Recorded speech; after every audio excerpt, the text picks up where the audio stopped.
Mon Seigneur et mon Dieu, je crois fermement que tu es ici, que tu me vois, que tu m'entends. Je t'adore avec profonde révérence. Je te demande pardon de mes péchés et la grâce de faire avec profit ce moment de prière. Ma mère immaculée, Saint Joseph, mon Père et Seigneur, mon ange gardien, intercédez pour moi.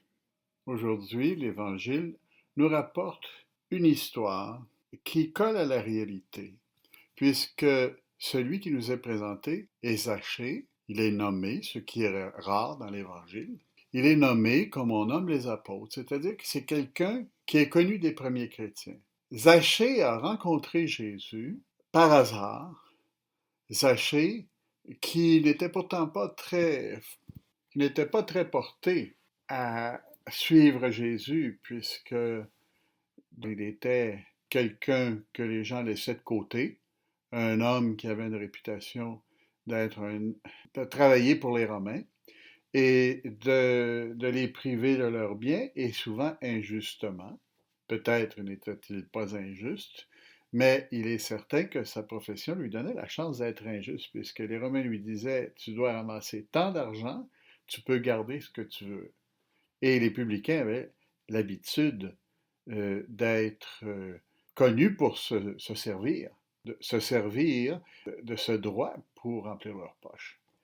Or, Zachée lui-même rencontre Jésus, il est curieux. Comme c'est un homme qui a à peu près tout ce qu'il veut et qui était habitué de prendre ce qu'il voulait quand il voulait, il décide, malgré les usages, car il était le percepteur d'impôts, c'est-à-dire un homme qui devait être important après tout, il décide de grimper dans un sycomore, cet arbre relativement bas, mais très étendu, et qui, s'il surmontait le chemin par où Jésus passait, lui donnait un endroit exceptionnel pour le voir.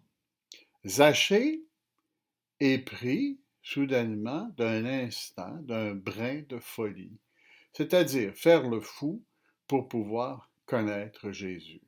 Il avait bien entendu parler de ce Jésus, comme tous les Juifs, et il désire connaître ce qu'il dit, ce qu'il fait, comment il est. Probablement simplement par curiosité, sans plus. Sa surprise, c'est de voir que c'est Jésus qui l'invite à manger avec lui. En fait, Jésus s'invite chez lui. Devant sa propre folie, Jésus lui propose une autre folie. Acceptes-tu que je mange chez toi? Je suppose que Zachée, du premier coup, a été passablement surpris, mais devant l'imprévu et devant l'opportunité qui lui est offerte, il s'applique à répondre immédiatement au Seigneur. Oui, Seigneur, je te prends chez moi, bienvenue dans ma maison. Il y a des moments dans notre vie où nous-mêmes, euh, nous faisons des folies. Et les folies, on s'imagine que c'est pour pécher. Mais il faut s'enlever de la tête qu'un homme libre ne peut faire que du mal. Au contraire, de temps en temps, le Seigneur nous demande de faire autre chose, de penser nouvellement sur notre vie. Pense aux apôtres qui ont rencontré Jésus et qui, soudainement, le Seigneur leur dit, suivez-moi. Ils laissent là leur filet et leur père, nous dit Saint Jean, pour le suivre. Hein? En d'autres cas, le Seigneur affirme aux disciples, prenez votre croix et suivez-moi. Je vous donnerai le repos. C'est des invitations que le Seigneur nous fait à faire des folies. Évidemment, du coup, on n'a pas vraiment l'impression de ce qui s'en vient, et c'est là la beauté de ce moment de folie. C'est que nous ne savons pas, mais Jésus, lui, le sait très bien. Combien de fois, Seigneur, m'as-tu invité, moi, en me demandant de laisser faire les folies que j'avais l'intention d'entreprendre pour me mettre à écouter davantage ta voix, l'inspiration du Saint-Esprit, et répondre par un brin de folie à quelque chose qui était beaucoup plus grand, beaucoup plus beau. Ce peut être un récit que nous avons lu, un missionnaire à quelque part qui a fait des choses avec les Inuits, ou qui, comme Saint Maximilien Kolbe, est mort dans un camp de concentration en essayant de sauver la vie de son prochain. Ça peut être le jeune Carlo Acutis qui avait un désir extraordinaire de l'Eucharistie et qui l'a alimenté toute sa vie, même à la veille de sa mort. C'était quelque chose d'extraordinaire parce que ce désir eucharistique lui donnait la raison de vivre, même devant la mort. Hein. C'est des moments de folie aussi pour ces gens-là, mais c'est des moments de gloire. C'est des moments où on voit que le Seigneur nous donne un défi. Les moments magiques qui sont ces moments où nous recevons une grâce du Seigneur qui nous dit, viens et suis-moi. Ça peut être une vocation, certainement. D'ailleurs, toutes les vocations ont commencé par un viens et suis-moi. Mais d'autres fois, le viens et suis-moi, ça veut dire laisse ces choses secondaires, ces histoires stupides qui ne mènent à rien et suis-moi. Te suivre, Seigneur, dans de telles circonstances. Oui, nous dit Jésus, tu ne vois pas, mais moi je vois beaucoup plus que toi. Et je t'assure que si tu me suis, tu auras une vie merveilleuse. Je me souviens tout petit, un jour mon père nous a annoncé que nous irions en voiture de Montréal à Vancouver pendant 2 mois. On ferait ça en campant sous la tente. Au début, je ne le croyais pas parce que même dans les années 60 où l'essence ne coûtait rien et où le camping était presque gratuit, il reste que c'était un peu fou comme idée. Je ne connais pas d'autres familles qui ont fait ça, sauf la famille à laquelle j'appartenais. Mais mon père, dans ce moment de folie, ma mère le disait, t'es fou, nous avait montré que peut-être on pourrait avoir une vie de famille un peu plus intense pendant 2 mois. Et ça a été exactement ce qui est arrivé. Un moment de folie. Et on a appris à mieux se connaître, ce qui fait que, probablement à cause de ça et autre chose, on est resté unis encore aujourd'hui. Le Seigneur nous fait cette invitation pour être unis avec lui, partir à l'aventure avec lui. C'est vraiment ça. On n'a pas les moyens hein, pour se rendre bien loin de nous-mêmes. Hein. Qu'est-ce qu'on peut faire? Le Seigneur nous dit, écoute, arrête de penser à toi-même. Cesse de passer ton temps sur le téléphone, sur les moyens de communication. Tout ça, c'est bien, mais c'est peut-être pas bien. Ça dépend combien de temps tu passes. Cesse de penser à toi-même. Pourquoi tu ne vas pas voir ta grand-mère une fois, juste pour dire bonjour, pour du temps gratuit?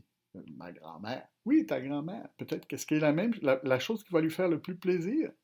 Cesse d'étudier un peu pour pouvoir t'occuper de ceux qui ont besoin de toi autour de toi. Oui, tu veux des bonnes notes, c'est logique, mais à un moment donné, après 10 heures d'études dans une journée, on n'a plus des bonnes notes. Et là, à ce moment-là, c'est le temps de penser aux autres, ou bien d'aller au lit, un ou l'autre, enfin, peu importe. Il reste bien des choses à faire après 10 heures d'études. Viens et suis-moi, nous dit Jésus, comme il a dit à Jessé, viens, je veux manger avec toi. Et ce qui est remarquable, c'est que Jessé est celui qui a gagné au change. Lui qui était un bon homme d'affaires, a accepté de manger avec Jésus. Et il a fait des grands dividendes parce qu'à partir de ce moment-là, Zachée est devenu un homme fidèle au Christ. Nous le savons parce que Saint Luc nous le nomme en disant que c'était Zachée qui avait rencontré Jésus, dans le sens que les gens savaient qui il était. On dit qu'il a suivi Pierre, hein, et qu'il est allé à Césarée avec Pierre, possiblement, on ne sait pas. D'autres l'envoient même jusqu'à Rocamadour, pour quelle raison, je ne sais pas, parce qu'il était, disait-on, selon la légende, marié à Véronique, qui est allée à Bordeaux. Bon, c'est des beaux voyages, mais je ne suis pas certain. Mais enfin, peu importe, quelle que soit la réalité, on sait que Zachée est resté fidèle. Et c'est comme ça qu'il nous est présenté par Saint Luc, bien après les événements. Il ne nous en dit pas plus parce que les gens en savaient suffisamment sur lui pour voir comment il avait été généreux à répondre à Jésus. Et tout ça à cause d'un moment de folie. Ouvrir son cœur à quelque chose qui n'avait pas été prévu par lui. Combien de fois on prévoit tout sauf d'ouvrir le cœur au Seigneur? L'exemple de Zachée nous donne quelque chose à réfléchir sur notre attitude d'ouverture envers le Christ qui descend de cet arbre car aujourd'hui je veux manger chez toi. Ou si tu veux, descends de ta tour d'ivoire car aujourd'hui je veux être avec toi. Un des pères de l'Église disait que, comme un fruit mûr, Zachée est tombé de l'arbre. Et c'est un peu ce que le Seigneur attend de nous. Jésus, tu nous demandes d'être prêt à écouter ta parole. Et ça veut dire ouvrir l'Évangile. Ça veut dire contempler la vie des saints. Ça veut dire se renseigner sur ce qui nous chicote un peu, même nous inquiète, pour trouver une solution et peut-être même faire un saut vers toi. Marie n'a agi que de cette manière. C'est vers elle que nous nous tournons en terminant ce moment de méditation. Toi qui as connu Zachée et son insolence, c'est-à-dire monter dans un arbre comme ça, tu as dû rire toi aussi. Mais en même temps, tu as dû être touché de voir l'amour qu'il avait pour Jésus et l'amour que Jésus avait pour lui. C'est ce que nous te demandons aujourd'hui en terminant notre prière. Je te remercie, mon Dieu, des bonnes résolutions, des actes d'amour, des inspirations que tu m'as communiquées dans cette méditation. Je te demande de m'aider à les mettre en pratique, ma Mère Immaculée, Saint Joseph, mon Père et Seigneur, mon ange gardien, intercédez pour moi.